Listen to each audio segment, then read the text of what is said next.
আসসালামু আলাইকুম। আজকে নবম শ্রেণীর ইংরেজি বইয়ের চ্যাপ্টার 2 নেচার্স ট্যাপেস্ট্রি এর এক্সপিরিয়েন্স 2.3.1 আলোচনা করব।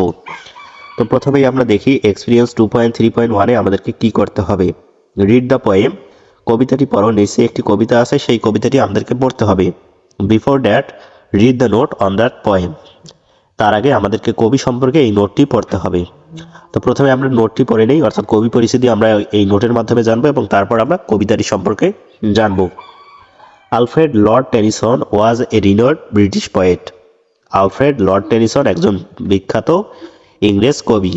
তো নিচের যে কবিতাটি রয়েছে ক্রসিং দ্য বার্ড, এই কবিতাটির কবি হচ্ছেন আলফ্রেড লর্ড টেনিসন। রিনোড মানে হচ্ছে বিখ্যাত। He became famous for writing about love, nature and emotions.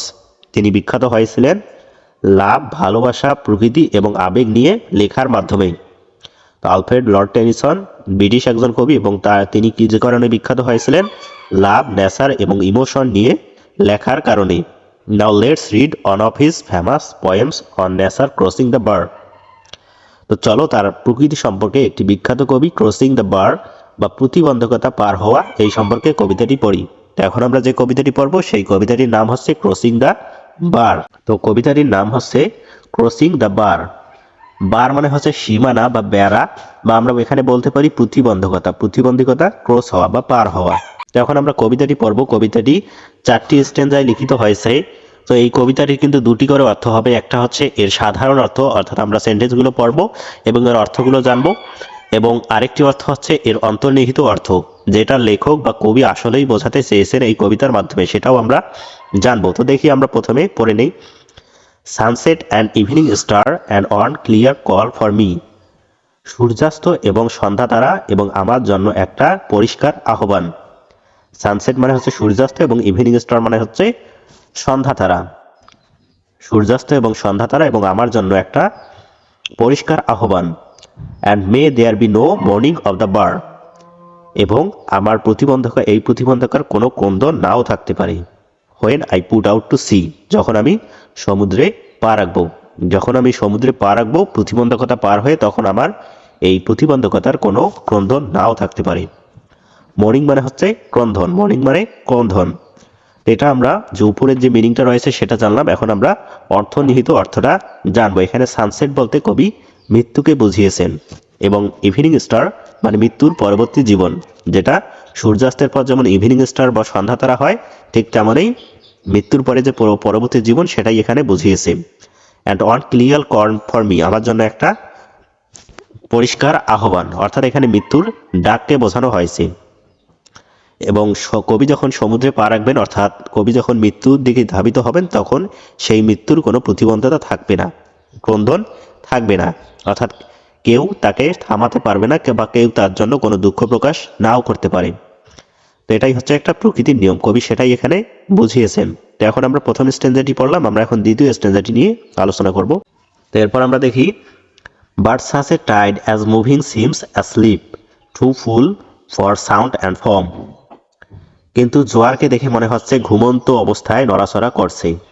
অর্থাৎ সমুদ্রের জোয়ার যেমন খুব গর্জে উঠে, সেরকম মনে হচ্ছে না কবির কাছে, মনে হচ্ছে যে এটা ঘুমন্ত অবস্থায় রয়েছে বা নিস্তব।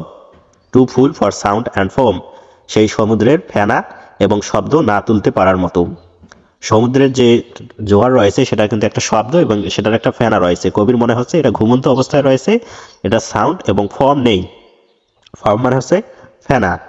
When that which drew from out the boundless deep turns again home, যেটা সমুদ্রের গভীর থেকে বের হয়ে আসে এবং তারপর আবার সেখানেই ফিরে যায়।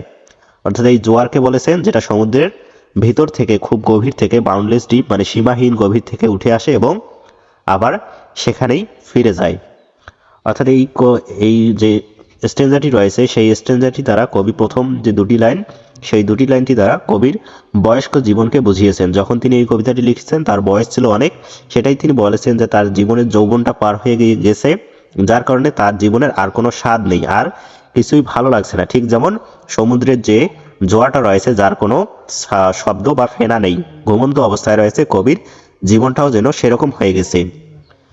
ঠিক যেমন বাউন্ডলেস অর্থাৎ গভীর সমুদ্র থেকে যে জোয়ারটা চলে আসে আবার সেখানেই ফিরে যায়, কবিও সেটাই বুঝিয়েছেন যে তারও তিনি যেখান থেকে ফিরে এসেছেন অর্থাৎ তিনি আবার মৃত্যুর দিকে ধাবিত হবেন, অর্থাৎ টার্নস অ্যাগেইন হোম, তার আসল বাড়িতে ফিরে যাবেন, অর্থাৎ তিনি মৃত্যুবরণ করবেন, সেটাই এখানে বলা হয়েছে এই স্ট্যান্সা। এরপর আমরা পরবর্তী স্ট্যান্সাটি দেখি। Twilight and evening bell and after the dark, গোধূলি এবং সন্ধ্যা ঘণ্টা এবং তারপর অন্ধকার। And may there be no sadness of farewell, এবং সেই বিদায়ের কোনো দুঃখ নাও থাকতে পারে। হোয়েন আই ইম্বার্ক, যখন আমি ধাবিত হব তখন সেই বিদায়ের কোনো দুঃখ নাও থাকতে পারে। এখানে ইম্বার্ক মানে হচ্ছে ধাবিত হওয়া বুঝিয়েছে, এবং ফেয়ারওয়েল মানে হচ্ছে বিদায়, বিদায়কালীন যে অনুষ্ঠান, সেই অনুষ্ঠানে কেউ দুঃখ প্রকাশ নাও করতে পারে, সেটা কবির মনে হচ্ছে। অর্থাৎ কবি যখন চলে যাবেন, যখন তিনি মৃত্যুবরণ করবেন, তখন কেউ দুঃখ প্রকাশ নাও করতে পারে। এবং twilight and evening bell after that the dark, গোধূলি এবং সন্ধ্যার ঘন্টা এবং তারপর অন্ধকার, অর্থাৎ গোধূলি এবং সন্ধ্যার ঘন্টা মানে তার মৃত্যুর যে সময়টা সেটা বুঝিয়েছেন, তারপর অন্ধকার অর্থাৎ তারপর তিনি মৃত্যুবরণ করবেন। এটা দ্বারা আমরা সেটাই বুঝতেছি। এরপর আমরা পরবর্তী স্টেঞ্জারটি দেখি। For though from out our bourne of time and place, স্থান ও কালের সীমা পেরিয়ে the flood may bear me far, আমাকে অনেক দূরে বহন করে নিয়ে যেতে পারে। বিয়ার মানে বহন করে এবং ফ্লাড মানে হচ্ছে বন্যা এবং ফার মানে দূরে।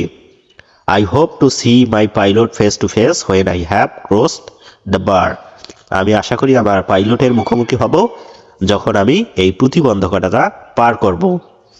অর্থাৎ কবি এখানে আমাদের যে পৃথিবী রয়েছে সেই পৃথিবীর সীমানা ছাড়িয়ে তাকে ফ্লাড বা বন্যা তাকে বহন করে নিয়ে যাবে, অর্থাৎ মৃত্যু তাকে তার পরবর্তী জীবনে নিয়ে যাবে, সেটাই এখানে বুঝিয়েছে। এবং মৃত্যুর পরে তিনি তার পাইলটের মুখোমুখি হবেন যখন তিনি মৃত্যুবরণ করবেন, অর্থাৎ এই প্রতিবন্ধকতা বলতে এখানে মৃত্যুকে বুঝিয়েছে। যখন তিনি মৃত্যুবরণ করবেন তখন তিনি তার পাইলটের মুখোমুখি হবেন, অর্থাৎ পরবর্তী প্রজন্মে বা পরবর্তী মৃত্যুর পরবর্তী জীবনে তিনি পা রাখবেন।